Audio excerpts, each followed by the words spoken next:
Hello guys. അപ്പം നിങ്ങൾ ആദ്യമായിട്ടായിരിക്കും എന്നെ ഇങ്ങനെ എൻ്റെ വീഡിയോയിൽ ഞാൻ ഇങ്ങനെ വരുന്നത് കാണുന്നല്ലേ. വേറൊന്നുമില്ല, ചുമ്മാ ഒരു രസം. പ്രത്യേകിച്ച് കാരണം ഉണ്ടായിട്ടൊന്നുമല്ല, എന്നാലും ഒന്ന് വന്ന് കണ്ടേക്കാമെന്ന് വിചാരിച്ചു എല്ലാവരെയും മുഖാമുഖം. സംഭവം ഇവിടെ ഇടാൻ കാരണം ചെറിയൊരു കാരണമുണ്ട്. കാരണം എന്തോന്ന് വെച്ചാൽ ഞാൻ ഇന്നലെ പോയ ഒരു യാത്രയാണ്. എന്താ സംഭവം എന്ന് വെച്ച് കഴിഞ്ഞാൽ, ഇന്നലെ ഞാനൊരു യാത്ര പോയിട്ടുണ്ടായിരുന്നു. തമിഴ്നാട്ടിലോട്ടാണ് പോയത്. തമിഴ്നാട് നമ്മുടെ കമ്പം, ഗൂഡല്ലൂർ കമ്പം, ആ ഒരു റൂട്ടിൽ ഒരു മുന്തിരി തോട്ടമുണ്ട്. ഒന്നല്ല, ഒരുപാടുണ്ട്. അതിൽ നമുക്ക് നേരിട്ട് പോയി കാണാൻ പറ്റുന്ന രണ്ട് തോട്ടങ്ങൾ ഹൈവേയുടെ സൈഡിൽ തന്നെ ഉണ്ട്. ജെന്നീസ് ഫാം, എം ആർ എസ് ഗ്രൂപ്പിൻ്റെ മുന്തിരിത്തോട്ടം. അപ്പോൾ അതിൽ ഞങ്ങൾ ഫാമൊക്കെ ഒന്ന് കണ്ടേക്കാൻ പോയി. കണ്ടു. അങ്ങോട്ട് പോയ വഴിയൊക്കെ വളരെ മനോഹരമായിരുന്നു. ഞാൻ പോയത് അണ്ടൂർ, പത്തനംതിട്ട, റാന്നി, കുമളി, ആ റൂട്ടൊക്കെയാണ്, കുട്ടിക്കാന വഴിയൊക്കെയാണ് പോയത്. അപ്പം ആ വഴിയൊക്കെ വണ്ടി ഓടിച്ചിട്ടുള്ള ആൾക്കാർക്ക് അറിയാം ആ വഴിയൊക്കെ എത്രത്തോളം മനോഹരമാണ് എന്ന്. അപ്പം അത്രയും മനോഹരമായിട്ടുള്ള ആ ഒരു സ്ഥലത്തൂടെ ബൈക്ക് ഓടിച്ചുകൊണ്ട് പോവുക എന്ന് പറയുന്നത് തന്നെ ഒരുപാട് സന്തോഷം തരുന്ന കാര്യം. എൻ്റെ ഒരു ചിന്താഗതി എന്തോന്ന് വെച്ച് കഴിഞ്ഞാൽ, ഈ സ്വർഗം, നരകം, ഇതൊക്കെ നമ്മൾ മരിച്ച മുകളിൽ പോയി അവിടെയല്ല, ഭൂമിയിൽ തന്നെയാണ്. നമ്മൾ ജീവിക്കുന്ന ആ ഒരു സാഹചര്യം അതെങ്ങനെയാണോ അതാണ് നമ്മുടെ സ്വർഗവും നരകവും. അപ്പോൾ ഇന്നലെ ഞാൻ സ്വർഗത്തിലും പോയിട്ടുണ്ട്, നരകത്തിലും പോയിട്ടുണ്ട്. അതായത് ഒരു ഉച്ച കഴിയുന്നവരെ ഞാൻ സ്വർഗത്തിലായിരുന്നു, ഉച്ചയ്ക്ക് ശേഷം ഞാൻ നരകത്തിലാണ്. അതെങ്ങനെയാണെന്ന് വെച്ച് കഴിഞ്ഞാൽ, ഞാൻ പോയ റൂട്ട് ഞാൻ പറഞ്ഞല്ലോ, കുട്ടിക്കാനം വഴിയൊക്കെയാണ് പോയത്. അവിടത്തേക്കുള്ള കാഴ്ചകളെന്ന് പറഞ്ഞാൽ അതിമനോഹരമായിട്ടുള്ള കാഴ്ചകളാണ്. നമുക്ക് എത്രത്തോളം സന്തോഷം കിട്ടുമോ അത്രത്തോളം അതിനപ്പുറം സന്തോഷം കിട്ടുന്ന വഴികളാണ് അവിടെയൊക്കെ. ഒരു ട്രാവലറാണ് നിങ്ങളെങ്കിൽ ആ വഴിയൊക്കെ ഒരു പ്രാവശ്യമെങ്കിലും വണ്ടി ഓടിച്ച്, ബസ്സിലൊന്നുമല്ല, ബൈക്ക് ഓടിച്ച് പോയേ പറ്റത്തുള്ളൂ. ആ ഒരു ഫീൽ അറിയണം. അത്രയ്ക്ക് മനോഹരമായിട്ടുള്ള കാഴ്ചകളാണ് അവിടെ ഉള്ളത്. മറന്നുപോയി എന്നൊക്കെ വേണമെങ്കിൽ പറയും. അതുമാത്രമല്ല, വെങ്ങത്താനം വെള്ളച്ചാട്ടം ആയിക്കോട്ടെ, ആ റോഡായിക്കോട്ടെ, ആ തേയിലത്തോട്ടത്തിന് നടുക്കൂടേക്കുള്ള ഒരു യാത്രയുണ്ടല്ലോ, എത്രത്തോളം സന്തോഷം തോന്നിയാന്ന് എനിക്കറിയത്തില്ല. അത് അതിരാവിലെ തണുപ്പത്ത്, രാവിലെ തൊട്ടേ ചാറ്റൽ മഴയാണ്. ആ ഒരു ചാറ്റൽ മഴ ആ ഒരു സമയത്ത് ആ ഒരു നല്ല തണുപ്പ്, ആ ഭാഗത്തൊക്കെ ഭയങ്കര തണുപ്പായിരുന്നു. ഞങ്ങൾ റെയിൻകോട്ടൊക്കെ ഇട്ടിട്ടുണ്ട്. രാവിലെ ഇറങ്ങിയപ്പോൾ തൊട്ട് മഴ ആയതുകൊണ്ട് തന്നെ റെയിൻകോട്ട് ഊരിയിട്ടില്ല. രാവിലെ വീട്ടിൽ നിന്ന് ഇറങ്ങിയപ്പോൾ ഇട്ടത്, തിരിച്ച് വന്ന് കയറിയപ്പോഴാണ് റെയിൻകോട്ട് ഊരുന്നത്. അമ്മാതിരി ചാറ്റൽ നിന്നിട്ടില്ല.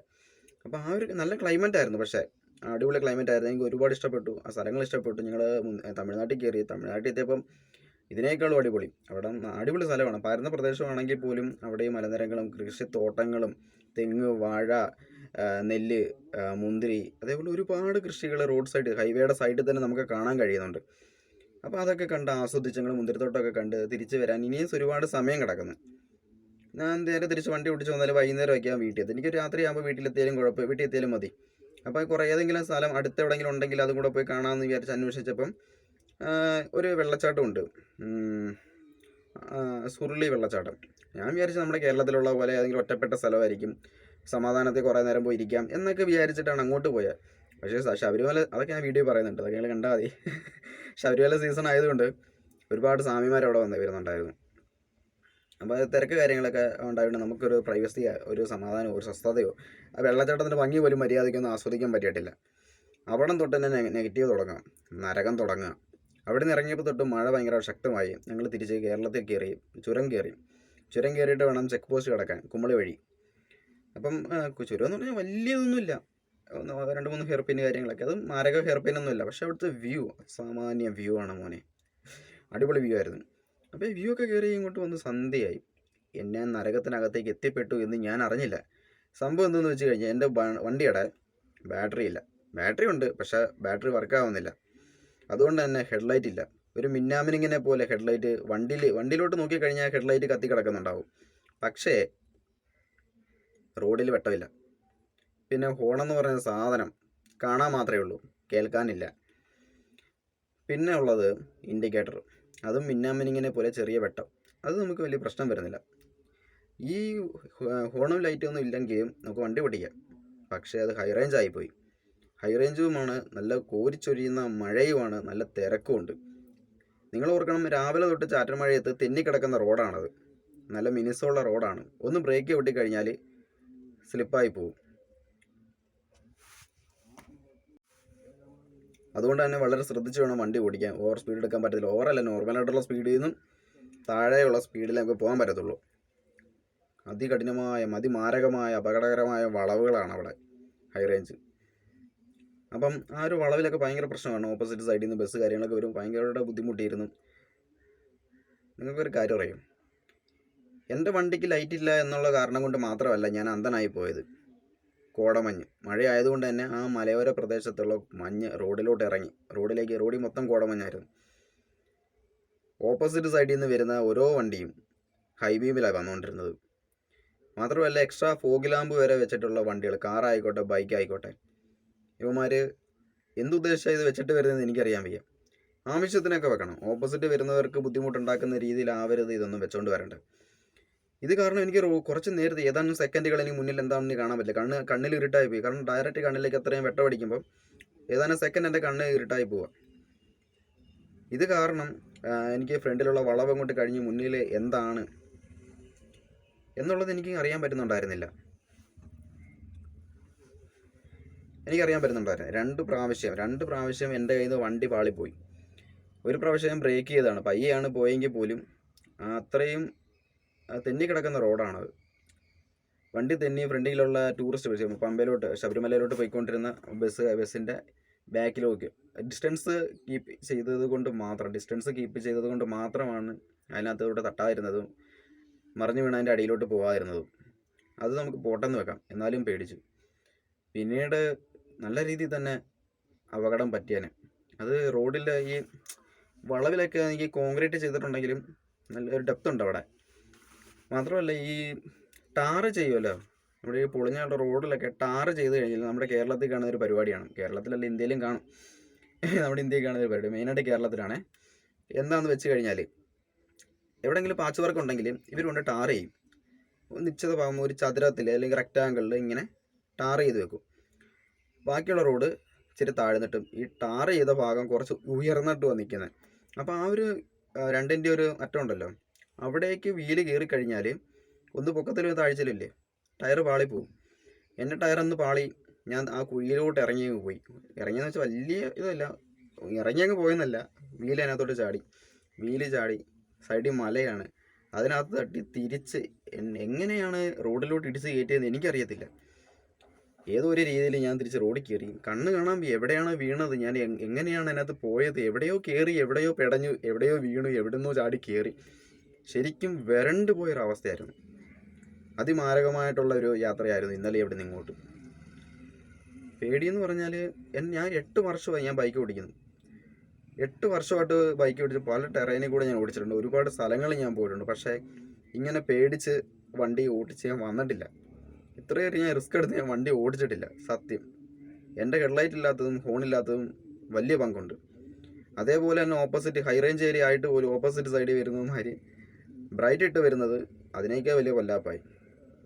പിന്നെ കോടമഞ്ഞ്, അത് പ്രകൃതിയുടെ ഓരോരോ കാര്യങ്ങൾ, നമുക്ക് ആരെയും കുറ്റം പറയാൻ പറ്റത്തില്ല. ഒരു പക്ഷേ കോടമഞ്ഞ് ഉണ്ടായതുകൊണ്ടാണ് ഇവർ ഹൈ ബീം ഇട്ട് വരുന്നതെങ്കിൽ പോലും നമുക്ക് ലോ ബീം ഇട്ടാലും എല്ലാവർക്കും സുഖമായിട്ട് പോകാം. ഇവർ ഹൈ ബീം ഇട്ടത് കൊണ്ട് മാത്രമാണ് എനിക്ക് ഇത്രയും പ്രശ്നമായിപ്പോയത്. കാരണം ഏതാനും സെക്കൻഡ് കണ്ണിൽ ഇരുട്ടായി പോയി. ഒരു വളവിൻ്റെ അടുത്ത് വെച്ചാണ് ഇങ്ങനെ ഒരു വളവിൽ നമ്മളൊരു വലിയൊരു വളവിൽ ഈ രീതി ഓപ്പോസിറ്റ് വരുന്ന വണ്ടി ഇതിട്ട് വന്നു കഴിഞ്ഞാൽ ഫ്രണ്ടിൽ എന്താണ്, വളവ് തിരിഞ്ഞ് മുന്നിൽ എന്താണ്, കുഴിയുണ്ടോ, മലയുണ്ടോ, പാറയുണ്ടോ, വണ്ടിയുണ്ടോ, ആളുണ്ടോ എന്നൊന്നും നമുക്ക് കാണാൻ പറ്റത്തില്ല. ഏതാനും 1-2 സെക്കൻഡോളം കണ്ണിലെങ്കിൽ ഇരുട്ടായി പോവാം. അതൊരു പ്രകാശമൊക്കെയായിരുന്നു. അങ്ങനെ കിലോമീറ്ററോളം ഇങ്ങനെ താണ്ടി വന്ന് നമ്മുടെ പത്തനംതിട്ടയ്ക്ക് 30 കിലോമീറ്റർ എന്നൊരു ബോർഡ് കണ്ട് നമ്മൾ മെയിനായിട്ടുള്ള നമ്മുടെ നോർമലായിട്ടുള്ള ഹൈവേയിലോട്ട് കയറി, ഹൈ റേഞ്ച് നിറഞ്ഞ്. അപ്പോഴാണ് എനിക്ക് സമാധാനമായത്. എൻ്റെ ശ്വാസം നേരെ വീണത്. അതുവരെ ആ തണുത്ത് മരവിച്ച് അനങ്ങാൻ വയ്യാത്ത രീതിയിൽ കോച്ച് പിടിച്ചിരിക്കാന്നൊക്കെ പറയും ഞങ്ങളുടെ ഇവിടെയൊക്കെ. അങ്ങനെയൊക്കെ ഇരുന്ന് ഒറ്റ ഇരിപ്പ്, അനങ്ങിക്കഴിഞ്ഞാൽ തണുപ്പ് കയറും. കാരണം ഒരു തണുപ്പ് നമ്മൾ മസിൽ പിടിച്ച ഒരു രീതിയിൽ അങ്ങ് ഇരുന്ന് കഴിഞ്ഞാൽ തണുപ്പ് അങ്ങ് അധികം ഫീൽ ചെയ്യത്തില്ല.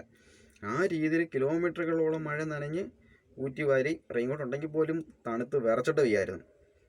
അങ്ങനെ വണ്ടി ഓടിച്ച് അത്രയും റിസ്ക് എടുത്തുകൊണ്ട് വന്ന വീഡിയോയാണ് ഞാൻ അപ്ലോഡ് ചെയ്തത്. ഞാനിത് പറയാൻ കാരണം വേറെ ഒന്നുമല്ല, നിങ്ങൾ അറിയണം. കാരണം ഓരോ വീഡിയോയുടെ പിന്നിലും അതിൻ്റേതായിട്ടുള്ള ഭയങ്കരമായിട്ടുള്ള കഷ്ടപ്പാടുണ്ട്. അത് എൻ്റെ മാത്രമല്ല, നമ്മളിപ്പോൾ എന്നെ പോലെ ഞാനിപ്പോൾ ചെയ്യുന്ന പോലെ ഞാനൊരു ഓട്ടോ ഡ്രൈവറാണ്. ഞാനിപ്പോൾ എൻ്റെ ഓട്ടോയ്ക്കകത്താണ് ഇരിക്കുന്നത്.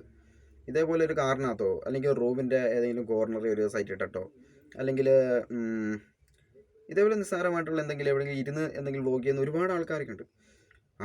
പിന്നെ അല്ലാതെ എന്തെങ്കിലും കുക്കിംഗ് ആയിക്കോട്ടെ, പേപ്പർ ക്രാഫ്റ്റ് അങ്ങനെയുള്ള ഐറ്റംസ് ചെയ്യുന്ന ആൾക്കാർ, ഇവരോടൊക്കെ എനിക്ക് എന്താ പറയുക, അസൂയയാണ്. കാരണം ഒരു വലിയ കഷ്ടപ്പാട് കാര്യങ്ങളൊന്നുമില്ല, ഫിസിക്കലി വലിയ കഷ്ടപ്പാട് കാര്യങ്ങൾ എന്ന് അവർ കഷ്ടപ്പെടുന്നില്ല എന്നൊന്നും അല്ല ഞാൻ പറഞ്ഞത്.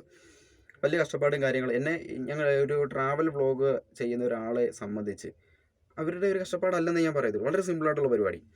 പക്ഷേ ട്രാവൽ വ്ളോഗ് എന്ന് വെച്ചാൽ ഒരുപാട് റിസ്ക് എടുത്തുള്ള സ്ഥലങ്ങളിൽ നമ്മൾ പോകാറുണ്ട്. കാരണം വീഡിയോക്ക് കൂടുതൽ റീച്ച് കിട്ടാൻ വേണ്ടി ഒരുപക്ഷെ നമുക്ക് അവിടെ പോകാനുള്ള നമ്മുടെ ത്വരകൊണ്ട് അത് ഒരുപക്ഷെ നമ്മൾ പോയി കണ്ടിട്ട് വരാനാണ്, ജസ്റ്റ് ഫോട്ടോസ് മാത്രം എടുത്തിട്ട് വരാനാണെങ്കിൽ നമുക്ക് ഇത്രയും റിസ്കിൻ്റെ ഒരു ആവശ്യമില്ല. പല സ്ഥലങ്ങളിൽ പോകുന്നതിന് ഇത്രയും ബുദ്ധിമുട്ടേണ്ട ഒരു ആവശ്യം വരുന്നില്ല. മനസ്സിലായി? നമ്മൾ അവിടെ നിന്ന് അതിൻ്റെ കാര്യങ്ങളെല്ലാം ഷൂട്ട് ചെയ്ത് ഇന്ന കാര്യങ്ങളാണ് എന്നൊക്കെ ഇങ്ങനെ ഷൂട്ട് ചെയ്ത് അതൊക്കെ വെച്ച് അപ്പോൾ അതിൻ്റേതായ ഒരു രീതിയിൽ നമുക്ക് ഒരു ബുദ്ധിമുട്ടെന്ന് വെച്ചാൽ അതിൻ്റെ ഒരു റിസ്ക് ഉണ്ട്. അപ്പോൾ ഒരു ട്രാവൽ വ്ളോഗർ എന്നുള്ളൊരു നിലയിൽ എൻ്റെ ഓരോ വീഡിയോയ്ക്ക് പിന്നിലും ഇതേപോലുള്ള ഒരുപാട് കഥകളൊക്കെ ഉണ്ട്. പക്ഷേ ഇത് ജീവൻ പോകുന്ന കഥയായിപ്പോയി. ഒരു പക്ഷേ ഞാനവിടെ വീണിരുന്നുവെങ്കിൽ ഞാൻ വീടെത്തുമെന്ന് എനിക്ക് ഉറപ്പില്ല. വീടെത്തത്തില്ലായിരുന്നു. എന്തോ ദൈവമുണ്ട് എന്നൊക്കെ ഞാൻ പറയും. ഞാൻ നേരത്തെ പറയാം, സ്വർഗവും നരകമൊന്നും മുകളിലല്ല, താഴെയാണ്, ഭൂമിയിലാണെന്ന്. എന്ന് വെച്ച് ഞാനൊരു അന്ധവിശ്വാസിയല്ല. പക്ഷേ കൃഷ്ണനുണ്ട്, മുരുകനുണ്ട്, അയ്യപ്പനുണ്ട് എന്നൊക്കെ വിശ്വസിക്കുന്ന ഒരാളുമല്ല ഞാൻ. ഇങ്ങനെ ഓരോ ദൈവങ്ങളുണ്ട് എന്നൊന്നും ഞാൻ വിശ്വസിക്കുന്നില്ല. പക്ഷേ ഒരു പവറുണ്ട്. അതേപോലെ തന്നെ അല്ലാഹു ഉണ്ടെന്നോ യേശു ഉണ്ടെന്നോ ഒന്നും ഞാൻ വിശ്വസിക്കുന്നില്ല. പക്ഷെ ഒരു പവറുണ്ടെന്ന് ഞാൻ വിശ്വസിക്കുന്നുണ്ട്. ഒരു പവറുണ്ട്, ഒരു നെഗറ്റീവ് പവറും ഉണ്ട്, ഒരു പോസിറ്റീവ് പവറും ഉണ്ട്. അത് ഞാൻ വിശ്വസിക്കുന്നുണ്ട്. അല്ലാതെ കൃഷ്ണൻ, മുരുകൻ, അയ്യപ്പൻ, ഗുരുവായൂരപ്പൻ, യേശു ക്രിസ്തു, മാതാവ്, അല്ലാഹു അങ്ങനെ ദൈവങ്ങളുണ്ട് എന്നൊന്നും ഞാൻ വിശ്വസിക്കുന്നില്ല. ഒരു പവറുണ്ട് എന്ന് ഞാൻ വിശ്വസിക്കുന്നുണ്ട്. ആ പവറിനെ ഞാൻ ദൈവം എന്ന് ഞാൻ വിളിക്കും. ആ ഒരു ദൈവം, ആ ദൈവം ഉള്ളത് കൊണ്ടാണ് ഞാനിന്ന് ഈ ഒരു വീഡിയോ ചെയ്യാൻ ഇവിടെ ഇങ്ങനെ ഇരിക്കുന്നത്. അല്ലെങ്കിൽ വീടെത്തത്തില്ല. കാരണം ഒരു സൈഡ് കൊക്ക, ഒരു സൈഡ് മല, മുന്നിലാണെങ്കിൽ കൊല്ലാൻ വരുന്ന പോലെ ലോറികളും ബസ്സുകളും കാറുകളും ബൈക്കുകളും. എനിക്കാണെങ്കിൽ കണ്ണും കാണാൻ വയ്യാത്ത അവസ്ഥ, കോരിച്ചൊരിയുന്ന മഴ, കോടമഞ്ഞ്, തണുപ്പ്. മണിക്കൂറുകളോളം ഞാൻ വണ്ടി ഓടിച്ച് ആ ഹൈ റേഞ്ച് ഇറങ്ങാനായിട്ട്. അത് എത്രത്തോളം എനിക്ക് അതിൻ്റെ ഒരു ഭീകരത എത്രത്തോളമാണ് എനിക്ക് പറഞ്ഞറിയിക്കാൻ പറ്റുന്നില്ല. ഹെഡ്ലൈറ്റ് ഇല്ലാതെ, ഹോണില്ലാതെ എന്തോ ഒരു റിസ്ക് എടുത്തത് എനിക്കറിയാം. കയ്യൊന്നും ത്രോട്ടിൽ കൊടുക്കാൻ പറ്റുന്നില്ല എനിക്ക്. ത്രോട്ടിൽ കൊടുത്തു കഴിഞ്ഞാൽ ബ്രേക്ക് ചെയ്യുക. കാരണം അത് മാത്രമല്ല, അവിടെ തന്നെ ഒരു ആക്സിഡൻറ്റ് നടന്നിട്ടുണ്ടായിരുന്നു. അത് ഇരുട്ടുന്നതിന് മുന്നേ അവിടെ തന്നെ ഒരു ആക്സിഡൻറ്റ് ഹൈ റേഞ്ച് ഏരിയയിൽ ഒരു ആക്സിഡൻറ്റ് നടന്നിട്ടുണ്ട്. അതിൻ്റെ വീഡിയോയും എൻ്റെ ചാനലിൽ ഞാൻ അപ്ലോഡ് ചെയ്തിട്ടുണ്ട്. അപ്പോൾ അതൊക്കെ കണ്ടതിൻ്റെ ഒരു പേടി കൊണ്ടായിരിക്കണം. കാരണം വളവിൽ കയറി വന്നിട്ടാണ് ഇടിച്ചത്. ഓരോ വളവെത്തുമ്പോഴേക്കും പേടി. അങ്ങോട്ട് പോയപ്പം എന്ത് സന്തോഷിച്ച് ഇതാണ് സ്വർഗം എന്ന് ആസ്വദിച്ച് വന്ന അതേ വഴിയിലൂടെ ഇതാണ് നരകമെന്ന് പറഞ്ഞുകൊണ്ട് വന്നവനായി ഞാൻ. അപ്പം ഇതിങ്ങനത്തെ ഒരു വീഡിയോ ഞാൻ ചെയ്യാൻ കാരണം വേറൊന്നുമല്ല, എൻ്റെ ആ വീഡിയോയ്ക്ക് പിന്നിലുള്ള ആ ഒരു കഷ്ടപ്പാട്. ഇതേപോലെ പല സ്ഥലങ്ങളിലുണ്ട്. പല സ്ഥലത്ത് പോകുമ്പോഴും ആ ഒരു വീഡിയോ എടുക്കുന്നതിന് ഒരു ക്വാളിറ്റി കുറവായിക്കോട്ടെ, അതിൻ്റെ ഒരു എക്സ്പീരിയൻസ് ഉള്ള ഒരു പോരായ്മകൾ കുറവായിക്കോട്ടെ, പക്ഷേ അത് എടുക്കാൻ വേണ്ടിയിട്ട് ഞാൻ അനുഭവിച്ചിട്ടുള്ള, ഞാൻ ചെയ്യുന്ന ആ ഒരു കഷ്ടപ്പാട് അത് വളരെ വലുതാണ്. അതിൻ്റെ ഒരു എന്താ പറയുക, ബാക്ക്ഗ്രൗണ്ടിലുള്ള ആ ഒരു കഷ്ടപ്പാട് അതിപ്പം എന്താ പറയുക, ഒട്ടുമിക്കല്ല, സകല ട്രാവൽ വ്ളോഗേഴ്സിനായിക്കോട്ടെ, ട്രാവൽ വ്ളോഗേഴ്സ് അല്ല, മോട്ടോ വ്ളോഗേഴ്സിന്. അപ്പോൾ ബൈക്ക് റിവ്യൂ ചെയ്യുന്നൊരു ബൈക്ക് ഓടിച്ചിട്ടൊക്കെ ആയിരിക്കും. ബൈക്കിൻ്റെ ആണെങ്കിൽ ലോയിൻ്റെ തൊട്ടും ടോപ്പ് എൻഡ് വരെ കാണിച്ച് റിവ്യൂ ചെയ്യുന്ന ആൾക്കാരുണ്ട്. ബൈക്കിൻ്റെ ഒരു പെർഫോമൻസ് എങ്ങനെയൊക്കെയാണെന്ന് അറിയിക്കുന്ന ആൾക്കാരുണ്ട്. ഇതൊക്കെ അവർ കണ്ടുപിടിച്ച് പറയുന്നതല്ല, എന്ന് വെച്ചാൽ എവിടെയെങ്കിലും റിസർച്ച് ചെയ്ത് പറയുന്നതല്ല, അവർ അനുഭവിച്ച് പറയുന്നതാണ്. ആ ബൈക്ക് കൊണ്ട് നടന്ന് അത് ഓടിച്ച് അതിൽ നിന്ന് അവർ അത് മനസ്സിലാക്കാൻ വേണ്ടി ഏതൊക്കെ രീതിയിൽ ആ ബൈക്ക് എടുത്തുകൊണ്ട് പോയി ഓടിച്ചിട്ടുണ്ടാകും. അത് എല്ലാം നമുക്ക് വീഡിയോയിൽ കാണിക്കാൻ പറ്റത്തൊന്നുമില്ല. കാരണം കേരളത്തിലെ നിയമങ്ങൾ ഇപ്പോൾ ആ രീതിയിലൊക്കെയാണ്. അപ്പം ഈ മോട്ടോ വ്ളോഗ് ചെയ്യുന്ന ആൾക്കാർ എല്ലാവരും ഇതേപോലുള്ള കഥകൾ അവർക്കും പറയാനുണ്ടാകും. ആരും പറയുന്നില്ലെന്നേ ഉള്ളൂ. ഞാനിപ്പോൾ ഇത് പറയാനുള്ള കാരണം എന്താണെന്ന് എനിക്കറിയത്തില്ല. എന്തോ ഞാനങ്ങ് പറയാൻ തോന്നി. കാരണം അത്രയ്ക്ക് പേടിച്ചു പോയി ഞാൻ. കാരണം വീട്ടിലെത്തുമെന്ന് എനിക്ക് ഉറപ്പില്ലാത്തൊരു സിറ്റുവേഷൻ ആയിരുന്നു എനിക്ക്.